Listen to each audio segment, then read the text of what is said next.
Assalamualaikum warahmatullahi wabarakatuh.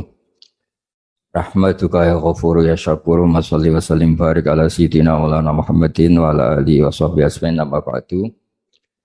Yang sangat saya hormati putra guru kami Gus Yasin, juga yang sangat saya hormati Kiai Haji Lukman Hakim Saifuddin, juga Neng Alisa, Kiai Syafiq, dan dari pihak Sukun Bapak Haji Hilmi, juga Direktur Teluk Lamong Bapak Haji Faruk Hidayat, juga teman-teman Muhibbin Santri Gayang yang saya hormati.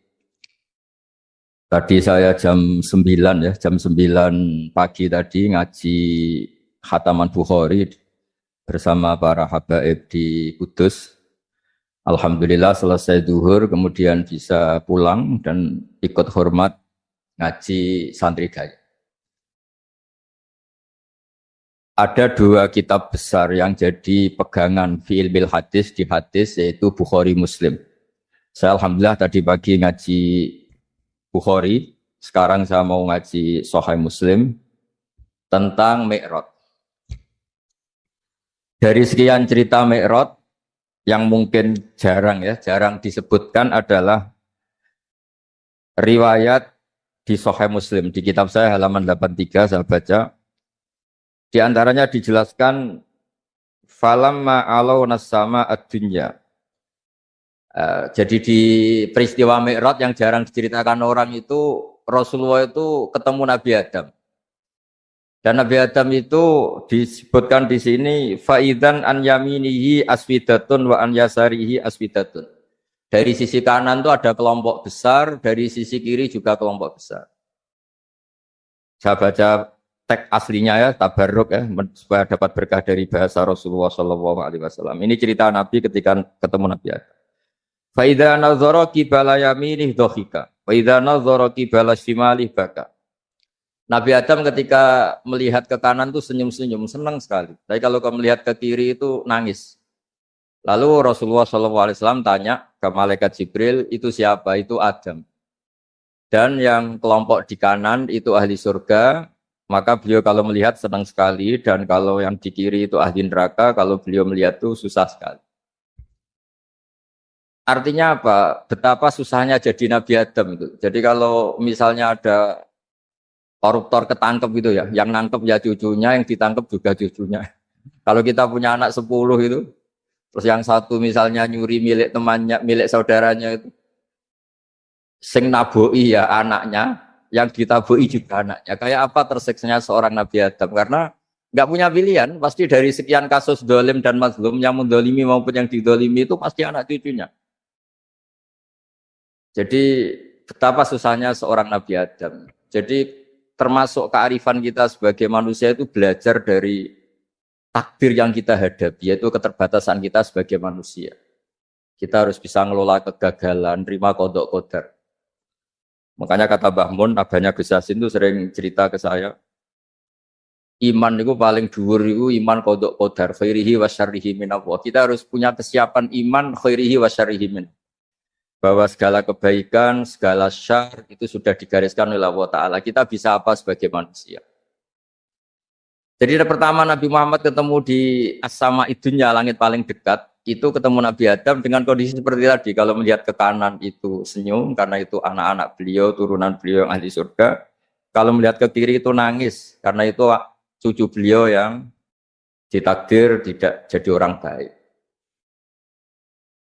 Artinya kalau ada peristiwa sosial apa saja, yang satu zalim, yang satu mazlum, atau yang satu benar, yang satu salah, atau sama-sama benar tapi salah paham, itu semua adalah cucu Nabi Adam alaihis salam, dan itu membuat beliau kadang-kadang dohika, kadang-kadang senyum, kadang-kadang baka, kadang-kadang nangis.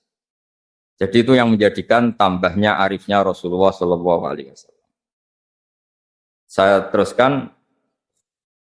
Qultu ya Jibril man hadza qala hadza Adam wa hadhil aswida an yamini wa an shimali nasamu bani fa ahlul yamin ahlul jannah wal aswida allati an shimali ahlun nar fa idza nazara qibala yamini dhahika wa idza nazara qibala shimalihi baka. Itu seperti misalnya kita punya anak 5, yang satu sukses jadi profesor doktor atau jadi orang alim, yang satu sekolah saja agak naik, misalnya sudah agak naik, ngentekno dunya itu menghabiskan harta itu kan. Tapi barokahnya itu mungkin kita mau jadi sombong enggak jadi itu karena punya anak yang enggak sukses. Mungkin barokahnya punya anak enggak sukses itu meredam keangkuhan kita, terus kita menjadi orang yang sopan dengan tetangga, dengan orang lain karena dipaksa punya hal-hal yang seperti itu. Jadi semua yang ditakdir Allah kalau kita ridho itu pasti baik. Karena ya kata yang ngarang kitab hikam itu orang tawadhu itu kalau dinasehati pakai teks saja tidak cukup. Kalau punya utang itu tawadhu sendiri gitu. Guyonannya orang-orang kiai gitu gitu. Ada orang sombong, supaya ada sombong kalau dia ketemu orang yang ngutangin itu pasti sopan sendiri. Jadi kalau dinasehati suruh sopan susah, tapi kalau ketemu orang yang ngutangin atau ketemu orang yang dia butuh pasti dengan sendirinya sopan sendiri. Atau ketemu orang yang menjadikan anaknya dapat pekerjaan, menjadikan keluarganya dapat job pekerjaan, pasti dia sopan sendiri karena utang jasa. Nah kalau kita pasti sopan sama orang yang ngutangi kita, yang menolong kita, apalagi dengan Allah Ta'ala yang semua yang kita pakai pasti dari Allah. Dengan demikian sudah keharusan kita sangat-sangat sopan pada Allah Ta'ala. Yang implementasinya dengan sujud dan dengan sholat. Itu juga yang dibawa dari hasil Mi'raj. Ini saya baca teksnya ya, saya tadi jam 9 baca Bukhari di Kudus sama beberapa habaib, Alhamdulillah. Sekarang saya teruskan dengan Sahih Muslim. Termasuk kitab 6 yang paling dipakai ahli sunnah itu Al-Kutubus Sittah, yang paling pokok itu adalah Bukhari Muslim. Terus kemudian naik-naik terus ketemu Marartu bi Musa alaihi salam. Ini nabinya Bani Israel. Saya kemudian ketemu dengan Nabi Musa alaihi salam. Nabi Musa itu nabinya Bani Israel. Jadi orang Bani Israel itu bawaannya itu protes. Protes itu komplain. Ketika makomnya beliau dilewati Rasulullah SAW, kelas beliau sebagai nabi, beliau nangis. Ketika nangis ditanya, "Ma yubkika, kenapa engkau nangis ya Musa?" Terus ini saya baca supaya seperti teksnya. Kata Nabi Musa, "Rabbi hadza ghulamun ba'astahu ba'di, yadkhulu min ummatihi al-jannata aktsaru mimma yadkhulu min ummati." Ini lelaki atau nabi junior, nabi yang datangnya setelah saya, mestinya senior saya. Tapi nabi ini sukses, umatnya lebih banyak masuk surga ketimbang saya. Ini yang bikin saya nangis. Jadi pikirannya Nabi Musa kalau beliau senior, beliau lebih dulu ya umatnya lebih banyak masuk surga. Ternyata enggak. Masih banyak umatnya Rasulullah SAW. Dan ini gaya beliau yang suka protes itu berkah karena protesnya orang soleh. Seorang lagi apa-apa kalau dilakukan orang soleh itu pasti baru. Ketika Rasulullah dapat perintah 50 sholat, itu Nabi Ibrahim pertama yang dilewati karena di langit paling atas dibanding nabi-nabi yang lain. Itu Nabi Ibrahim diam karena beliau tidak punya tradisi protes. Semua nabi diam karena Allah memerintahkan pasti sudah bagus lah, sudah diukur kekuatan hambanya. Tapi ketika Nabi Musa, beliau orang pertama komplain. Dapat apa kamu ya Muhammad? Dapat 100 sholat, dapat 50 sholat. Apa komentar Nabi Musa? Umat saya lebih gagah-gagah, lebih keren-keren. Karena saya uji itu tidak ada yang mampu, apalagi umat kamu. Maka kamu mintalah keringanan. Fas'alhu takhfif, kamu harus minta keringanan. Masyhur itu riwayat itu. Kemudian Nabi minta keringanan sama Allah dipotong hanya 5. 5 masih 45, dipotong lagi 5 masih 40 sampai 9 kali pemotongan. Akhirnya jadi 5 sholat. Itu satu menjadi pelajaran bahwa hubungan dengan Allah Ta'ala itu tidak perlu malu. Karena Allah itu suka kalau dimintain. Mestinya kan dipotong 5, minta lagi sungkan. Dipotong lagi 5, minta lagi sungkan. Tapi ternyata berkali-kali. Bahkan ketika sudah 5 itu Nabi Musa masih bilang, ya Muhammad minta lagi keringanan. Jadi kalau itu dikabulkan itu jadi tidak ada sholat. Itu kalau 5 masih minta. Nah, sampai Rasulullah itu tanya ke Jibril. Ya Jibril, bagaimana dengan gaya komplainnya Nabi Musa? Hiddah itu sering komplain. Jawabnya malaikat Jibril, ya roh hiddata. Allah tahu betul tentang komplainnya Musa dan Allah senang. Ya karena bawaan beliau begitu. Ini penting saya utarakan bahwa dalam Islam itu orang yang lemah lembut, yang samahah, Allahun halim kayak Nabi Ibrahim itu juga Allah suka. Yang suka komplain tapi demi hak, bukan demi konflik. Saya ulang lagi, demi hak bukan demi konflik, juga Allah suka. Itu kita menjadi dapat sholat yang hanya 5, itu barokahnya komplainnya Nabi Musa. Karena kita yang lemah ini diukur dengan umat beliau yang kuat, ternyata umat beliau tidak kuat.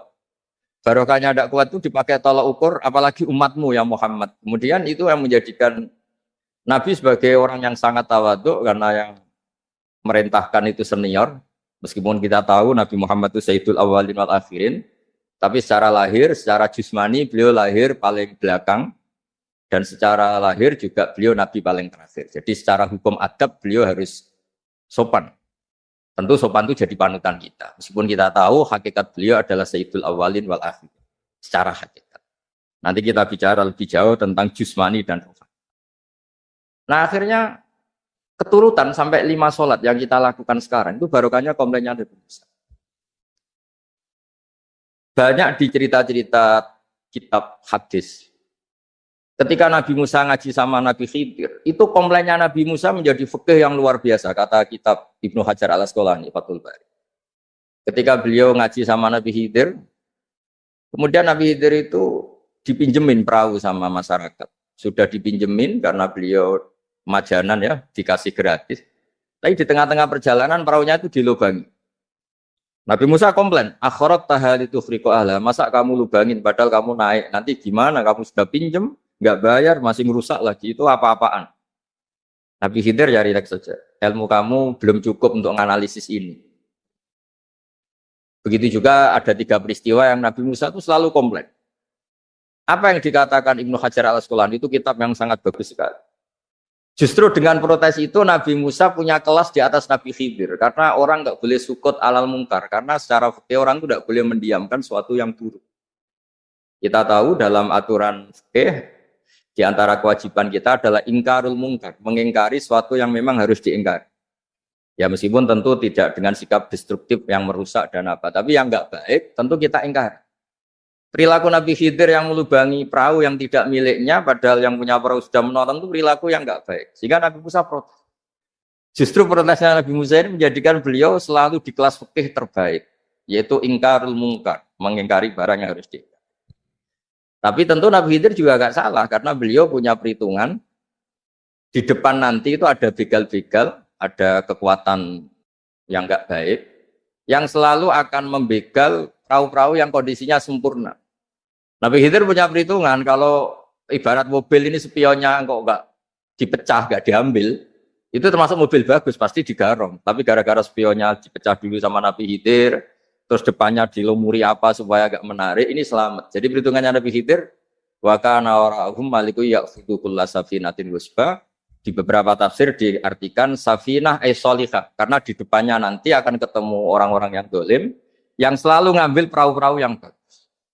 Caranya gimana supaya perahu itu gak diambil? Ya karena mereka hanya ngambil yang bagus, ya dirusak dulu supaya gak bagus. Kalau ya gak bagus nanti lolos dari garong tadi, dari pengambilan secara dolim tadi. Jadi Nabi Khidir gak salah karena ada visi seperti itu. Nabi Musa protes juga gak salah karena memang tugasnya itu ingkarut mungkar, mengingkari barang yang memang gak. Nah, di sini seperti yang dikatakan Gus Yassin, kita harus bisa ngelola perbedaan, ngelola beda sudut pandang dan sebagainya. Sehingga kita selalu dapat nikmat Allah Ta'ala, wa allafa baina qulubihim, nikmat yang kita asik, kita hidup asik, nyaman. Doa-doa bapak-bapak saya, guru-guru kita sering ijazai setiap ketemu teman atau keluarga disuruh berdoa, Allahumma alif baina qulubina wa aslih dzata bainina. Semoga hubungan kita dengan orang lain itu baik-baik saja dan semua konflik kita dibenahi oleh Allah Subhanahu wa Ta'ala. Karena kita tidak pernah tahu ya, kita miskin kadang dianggap problem karena takut membebani tetangga. Tapi kita kaya juga kadang dianggap problem karena orang lain takut kalah dengan kita. Kita tidak pernah tahu cara pandang orang lain. Jadi kadang-kadang kita menang gitu, sama yang senang dikira kita pemikir serius. Tapi sama yang nggak senang dikira kita merenggut. Kita guyon, kata yang senang itu luar biasa. Kita dianggap orang yang ceria. Bagi yang nggak senang dianggap arogan. Jadi kita tidak pernah bisa ngelola pikiran orang lain. Nah, barokahnya rahmat Allah yang tidak terbatas, kita seperti ini. Dan itu digambarkan oleh Allah Ta'ala ketika ketemu antar Nabi. Cara pandang ya beda-beda. Nabi Ibrahim itu kalau melihat orang yang nggak benar, itu ya ngendikannya faman tabi'ani fa innahu minni wa man asani fa innaka ghafurur rahim. Ya Allah, yang ikut saya ya karuan kelompok saya, yang tidak ikut saya semoga engkau banyak mengampuni mereka. Nabi Nuh beda sekali cara pandang. Nabi Isa ubudiyah murni. Ketika melihat orang yang enggak benar, beliau tidak ngambil sikap. Beliau ngendikan intu adzibhum fa innahum ibadu. Kalau engkau siksa nggih monggo Gusti wong itu hamba-hamba jenengan. Itu terserah jenengan. Wa in taghfir lahum kalau engkau ampuni nggih monggo jenengan yang punya pertimbangan lebih bijak. Dan itu yang dalam banyak hadis ketika Rasulullah Shallallahu Alaihi Wasallam melihat umatnya di akhir zaman yang macam-macam, Nabi ngambil sikap kayak sikapnya Nabi Isa. Sebagian riwayat Nabi mengatakan fa'akulu kama qala abdus soleh. Saya akan ngambil sikap kayak sikapnya al-abdus soleh. Di hadis itu diredaksikan yaitu dengan redaksi intu adzibhum fa innahum ibaduk wa in taghfir lahum fa innaka antal azizul hakim. Ya saya teruskan. Kemudian akhirnya Rasulullah Shallallahu Alaihi Wasallam sampai ke Sidratil Muntaha. Wa ra'aitu Ibrahim alaihi salam wa ana asbahu waladih bih. Ketika ketemu Nabi Ibrahim, hubungan Rasulullah itu sangat emosional. Beliau yang pertama diceritakan, saya ketika ketemu Nabi Ibrahim itu senang sekali karena ternyata saya ini cucu beliau, turunan beliau yang paling mirip beliau. Jadi ini unik dari sekian peristiwa besar, peristiwa langit. Kemudian Nabi ada hubungan emosional yang luar biasa ketika ketemu Nabi Ibrahim. Pertama yang dikatakan Nabi, wa ana asbahu waladihi. Saya adalah cucu yang paling mirip beliau. Dan ini kita tahu akhirnya di semua syariat kita istilah resminya itu anit tabi millata Ibrahim hanifah. Di istilah resmi agama kita millata abikum Ibrahim, agama leluhur kamu Ibrahim. Kita ketika baca sholawat Allahumma sholli ala sayyidina Muhammad terusannya juga kama shollaita ala sayyidina Ibrahim wa ala ali Ibrahim. Dan seterusnya dan seterusnya. Kemudian yang terakhir saya cerita secara akidah Ahlussunnah wal Jamaah yang dianut oleh Imam Asy'ari dan Maturidi.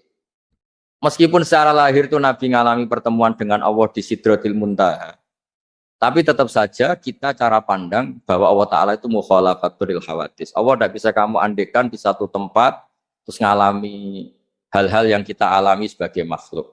Sebab itu sirinya kenapa di surat Isra dimulai dari subhanalladzi. Allah tetap maha suci. Maha suci itu artinya terbebas dari yang kita alami. Allah selalu mukhalafatul hawadis. Allah la yahtaju ila makarin. Allah tidak butuh tempat. Allah tidak butuh waktu. Allah tidak butuh semua. Karena Allah itu qayyum. Allah itu qiyamuhu binafsihi, berdiri sendiri. Allah tidak butuh aras. Allah tidak butuh kursi. Tapi eksistensi kursi yang butuh Allah. Allah tidak butuh aras, tidak butuh kursi. Tidak butuh langit. Semuanya itu berdiri karena Allah. Bukan sebaliknya Allah berdiri di atas semuanya. Sehingga kita mulai kecil diajari Allah itu siapa? Al-Qayyum. Kalau bahasa kita, qiyamuhu binafsi. Selalu berdiri sendiri dan Allah itu Al-Ghaniyul Mutlaq. Enggak butuh yang lain. Di sini pentingnya selalu Nabi ngendikan subhanallah, subhanallah, wiridanya tetap Allah itu maha suci, Allah maha besar, Allah maha agung, dan keagungannya diantara ditandai dia punya sifat yang tidak sifat kita. Dia punya keabadian yang tidak bisa kita miliki. Dia punya semuanya yang tidak kita miliki. Jadi sebab itu dimulai subhanalladzi asra bi abdi lailam minal masjidil haram. Jadi kata subhana ini maha suci itu maha suci dari tempat, dari waktu, dari apa. Meskipun Allah punya adat, punya sunnah memperlakukan hambanya itu dengan logika atau bayangan yang dibayangkan seorang hamba. Sehingga seakan-akan kita ini ya ketemu, seakan-akan kita bisa ini melihat. Sehingga di surga disebut kita ini melihat Allah. Tapi semua ahli sunnah mengatakan, tapi kamu melihat Allah itu tetap saja bila kaifin walan fisorin. Tidak bisa terus menciri. Menciri itu bisa membatasi sifatnya Allah itu begini-begini, tidak bisa. Tetap Allah itu la tudrikul absar wa huwa yudrikul absar. Tapi kita bisa disebut melihat dengan kemakhlukan kita yang profan. Di surga disebut melihat, tapi bukan melihat yang kayak kita melihat antar makhluk yang terus bisa apa itu cerita detail, cerita spesifik, cerita apa tidak bisa. Tetap la tudrikul absar. Ini hebatnya ulama-ulama kita selalu cerita Mi'raj, cerita nazar ila wa fil jannah, melihat Allah di surga. Tapi bersamaan dengan itu selalu cerita Allah itu mukhalafatul hawadis, Allah itu laisa kamitslihi syai'un. Jadi terima kasih Gajang utamanya pada Gus Yasin dan yang membantu semuanya. Barokahnya kita ketemu bisa ngaji supaya barokah saya baca teks aslinya di hadisil Isra, karena tadi saya jam 9 sudah baca Bukhari, ini supaya dapat berkah saya ini baca Sahih Muslim. Sekian dan semoga barokah. Assalamualaikum warahmatullahi wabarakatuh.